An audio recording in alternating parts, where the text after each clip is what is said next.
Everyone, welcome back to my channel art and craft skills with housewife. तो आज हम जन्माष्टमी के लिए कुछ खास बनाने वाले हैं, कुछ स्पेशल बनाने वाले हैं डेकोरेशन के लिए। तो यहाँ पे देखिए मैंने आटे की छलनी ली हुई है जो कि बिल्कुल पूरी तरह से ख़राब हो गई है और मैंने इसकी जाली बिल्कुल निकाल दी है। और यहाँ पे सैटिन रिबन से मैंने इसकी जो रिंग है उसको कवर कर दिया है। तो जब भी आपके यहाँ आपके घर में, हर किसी के घर में आटे की छलनी होती है और बेकार हो जाती है तो अक्सर लोग उसे फेंक देते हैं, बट आपको ऐसा बिल्कुल भी नहीं करना है। आपको उसको बहुत ही संभाल के रखना है और इस तरह से आप डेकोरेशन के लिए उसका यूज़ कर सकते हैं। आप हल्दी के लिए, कोई भी डेकोरेशन के लिए, हल्दी के लिए या फिर मेहंदी के लिए या फिर एंगेजमेंट के लिए रिंग जिसमें रखी जाती है, प्लेटर के लिए आप इसको यूज़ कर सकते हैं। कई तरह से आप इसको यूज़ में ला सकते हैं इस रिंग को।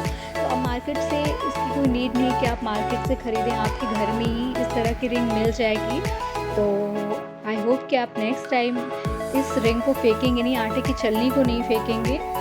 तो यहाँ पे देखिए अभी ये बिल्कुल डेकोरेट हो चुकी है जैसे मुझे चाहिए थी। तो अगर आपके पास लेस है तो अच्छा है, अगर नहीं है तो आपके पास जो भी चीज़ें अवेलेबल हो ना आप उससे कवर कर दीजिएगा। और यहाँ पे मैंने कार्डबोर्ड लिया है और इसको एक शेप में कट कर लिया। और यहाँ पे मेरे पास 25 रुपीज़ का ये पेपर है जिसमें पंख बने हुए हैं। आपको पेंसिल से इस तरह से निशान लगा देना, थोड़ा सा कार्डबोर्ड से बड़ा होना चाहिए ताकि, क्योंकि हम लोग इसको पेस्ट करेंगे तो ये थोड़ा सा बड़ा होना चाहिए। तो इस तरह से पेंसिल से लाइनिंग करने के बाद इस तरह से मैंने कट करके इसको पेस्ट कर दिया है पूरे में। तो आप बैक साइड में भी कवर कर दीजिएगा ताकि दिखाई नहीं दे। तो अभी देखिए ये कवर हो चुका है और ये बहुत अच्छा लग रहा था क्योंकि इस प्रिंट बहुत अच्छी पड़ी हुई थी जो कि शाइन कर रही थी। और यहाँ पे मैंने लेस का यूज़ किया हुआ है। अगर आपके पास लेस है तो ठीक है, अदरवाइज़ अगर आपके पास पिस्ता के छिलके हों तो आप उनका भी यूज़ कर सकते हैं, उससे भी किनारे किनारे पे डेकोरेट कर सकते हैं, वो भी बहुत अच्छे लगते हैं। तो अगर आप चाहें तो उसे नेचुरल भी रख सकते हैं और अगर आप चाहें तो उसको कलर करके भी लगा सकते हैं। तो यहाँ पे देखिए अभी लेस लग चुकी है और रिंग को हम लोग यहाँ पे सेट कर देंगे सेंटर में। तो ये थोड़ा प्रॉब्लम हो रही थी लगाने में, तो यहाँ पे ग्लू गन की हेल्प से मैंने इस तरह से पेस्ट कर दिया है इसको। बट थोड़ा सा ये हिल रहा था इधर उधर, तो उसके लिए मैंने आइसक्रीम स्टिक से ऊपर से कवर कर दिया था ताकि वो हिले नहीं, अच्छे से सिक्योर हो जाए। और यहाँ पर मैंने दो कार्डबोर्ड को एक साइज़ में करके इस तरह से कट करके कवर कर दिया है और एक बड़ा कर दिया है। तो दो छोटे कार्डबोर्ड सेम साइज़ के और एक बड़ा कार्डबोर्ड है जिसको मैंने यहाँ पे यूज़ किया और लेस से मैं इस तरह से डेकोरेट कर दूँगी। तो जो भी आपके पास डेकोरेशन के आइटम होंगे आप उसी के अकॉर्डिंग कर लीजिएगा जो आपके पास आसानी से मिल जाए।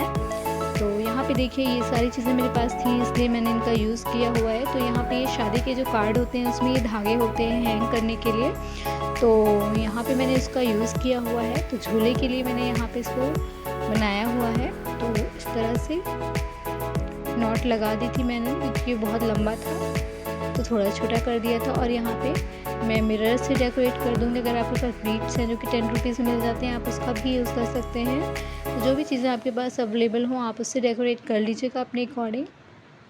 और मैं लेस से भी यहाँ पे जो डोरी है वो बना दूँगी ताकि ये और अच्छे से बन जाए और झूला इधर उधर नहीं हिले।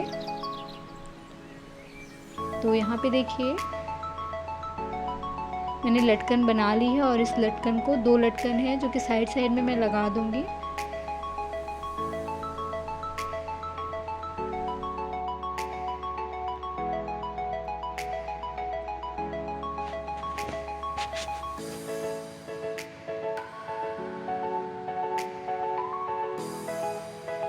यहाँ पे अच्छे से सिक्योर कर दीजिएगा आप। तो दोनों तरफ लटकन लगाने के बाद तो यहाँ देखिए मैंने आइसक्रीम स्टिक से इसको कवर कर दिया था और अभी इसके ऊपर फेविकोल लगाया और पॉम बनाया था। तो उसमें इस तरह से ऊन के जो टुकड़े होते हैं बच जाते हैं, निकलते हैं जो, तो यहाँ पे मैंने थोड़ा ग्रीनरी लुक देने के लिए यहाँ पे यूज़ किया हुआ है। और यहाँ पे मेरे पास एक्रेलिक कलर की जो बॉटल होती हैं उनकी कैप्स थे, तो यहाँ पे मैंने इसको यूज़ किया हुआ है। तो आप भी इस तरह से यूज़ कर सकते हैं कैप का। तो यहाँ पे मैंने लेस से इसको डेकोरेट कर दिया है। तो मैंने दो कैप्स लिए हुए थे और यहाँ पे मैंने हल्दी और रोली रख दी है। और ये एक्रेलिक कलर की बॉटल थी जिसमें कि कलर ख़त्म हो चुका था, तो ये मेरे पास काफ़ी दिनों से रखा हुआ था। तो यहाँ पे मैंने इसका यूज़ कर लिया है, कलर कर लिया था। और उसके बाद में इस तरह से सिंपल सी डिज़ाइन बना दूँगी। तो आपको जो डिज़ाइन बनानी होगी आप अपनी अकॉर्डिंग बना लीजिएगा और जो कलर पसंद होंगे आप उनको फिल कर लीजिएगा।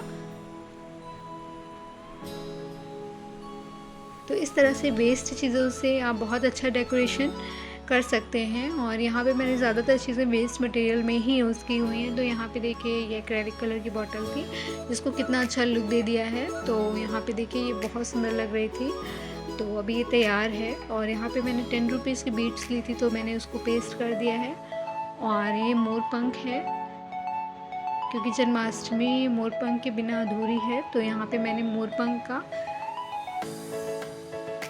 डेकोरेशन किया हुआ है। तो यहाँ पे इस तरह से, क्योंकि मेरे पास एक ही मोरपंख थी तो मैंने यहाँ पे इस तरह से लगा लिया था। और मैंने यहाँ पे कॉटन रख दी ताकि ये थोड़ा सा माखन का लुक दे।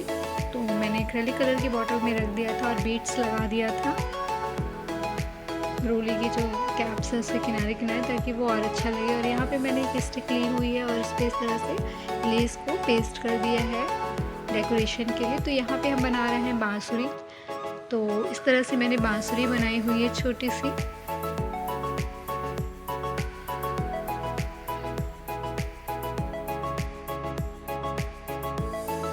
तो आप इस तरह से बना के अपने घर में जन्माष्टमी की डेकोरेशन कर सकते हैं घर में रखी हुई चीज़ों से। तो यहाँ पे देखिए इस तरह से मैंने वॉल चेन लगा दी है और इस तरह से डेकोरेट किया हुआ है और मोती लगाई हुई है। तो अभी ये मेरी बांसुरी बिल्कुल बनके तैयार हो चुकी है और मैंने यहाँ पे रख दी है।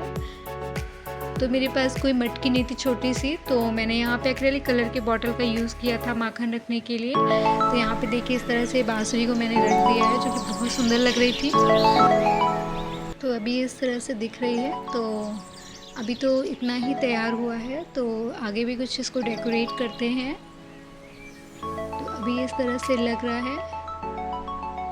तो झूला सेट हो चुका है, मैंने हैंग कर दिया था उसमें अच्छे से सुई धागे से रिंग में। और यहाँ पे मैंने कुछ फ्लावर लगाए हुए हैं और फ्लावर लगाने के बाद किनारे किनारे मैंने पॉम पॉम रख दिया था जो कि बहुत अच्छा लग रहा था। तो आप इस तरह से पॉम पॉम से भी डेकोरेशन कर सकते हैं।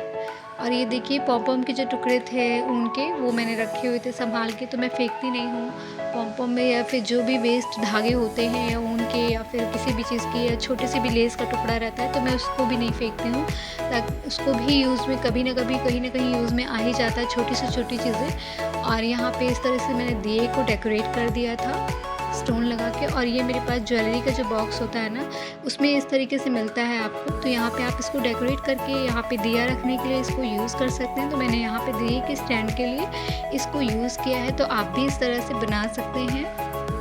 और यहाँ पे देखिए अच्छे से मैंने दिए को सेट कर दिया और फाइनली ये बन चुका है और ये इस तरह से लग रहा है। मैंने थोड़ा सा वॉल पे मनी प्लांट को सेट कर दिया था, तो मैंने मनी प्लांट भी बाद में देखा तो मैंने मनी प्लांट को भी लगा दिया था यहाँ पे।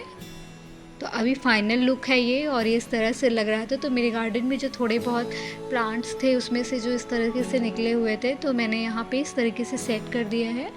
तो आप छोटी सी स्पेस पे बहुत अच्छा डेकोरेशन कर सकते हैं, क्योंकि जहाँ पे मैंने डेकोरेशन किया है ये बहुत ही छोटी सी स्पेस थी और वहाँ पे मैंने इस तरह से डेकोरेशन किया था और बहुत अच्छे से डेकोरेशन हो भी गया था। तो अगर आप कम स्पेस में भी इस तरीके का डेकोरेशन चाहते हैं तो आप आसानी से ईज़िली कर सकते हैं। तो आप इस तरह से जन्माष्टमी की तैयारी कर सकते हैं। जन्माष्टमी के लिए डेकोरेशन अपने घर में बहुत ही आसानी से कर सकते हैं। आई होप कि आपके लिए वीडियो हेल्पफुल हुई हो, और अगर आपको ये वीडियो पसंद आई हो तो मेरे चैनल को लाइक एंड सब्सक्राइब ज़रूर करिएगा ताकि मैं और भी वीडियोज़ ला सकूँ। और आप सभी को जन्माष्टमी की हार्दिक शुभकामनाएँ। Thanks for watching this video. Bye bye.